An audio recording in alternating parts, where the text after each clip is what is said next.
golden iron was discovered in the Eagle Mountains as early as 1865.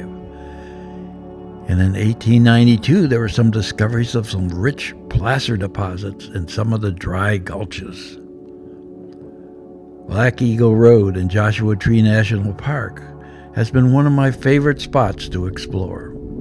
We've been traveling there since 1995 and explored most of the mines that we could find along the Black Eagle Mine Road. These mines are just outside the eastern boundary of the park, and here's some pictures that we took through our travels. We even did some dry washing in the area, found old miner cabins, and drove up some steep and rocky roads. This is the road that you drive up as you approach Black Eagle Gold Mine.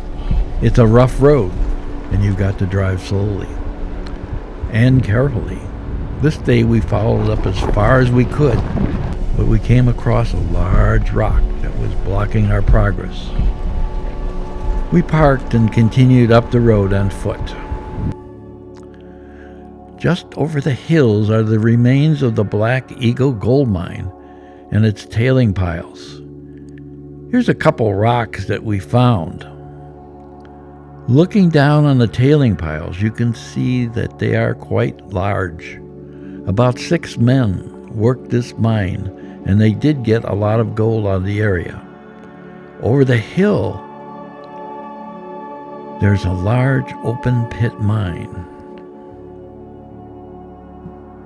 In 1944, Kaiser Steel acquired the property, which was originally the Iron Chief Mine and 187 patent claims, 1 to 2 miles wide and 8 miles long. In 1947, Kaiser constructed a new 52-mile-long rail line from the Southern Pacific's main line to the Eagle Mountain Mine. It was completed in June of 1948. The mine was an open pit mine, and here are some scenes from a video that Kaiser made about the mine in the late 1950s. The ore was blasted from the walls of the canyon, and it was done every day at 3 p.m. The heavy equipment would then come in and scoop up all the ore and move it to conveyor belts.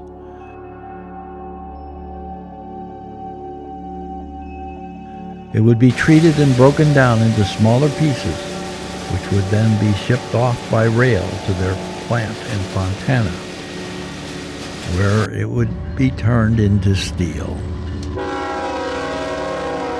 At the mine, Kaiser had constructed a complete town with shopping center and a school for its workers. And once the work was over, it was a short trip to their home and families. It was a good and fun time. In 1981, Kaiser closed its mining operations after 35 years of production. But it will take another 3 years to remove the stockpile of ore from the mines.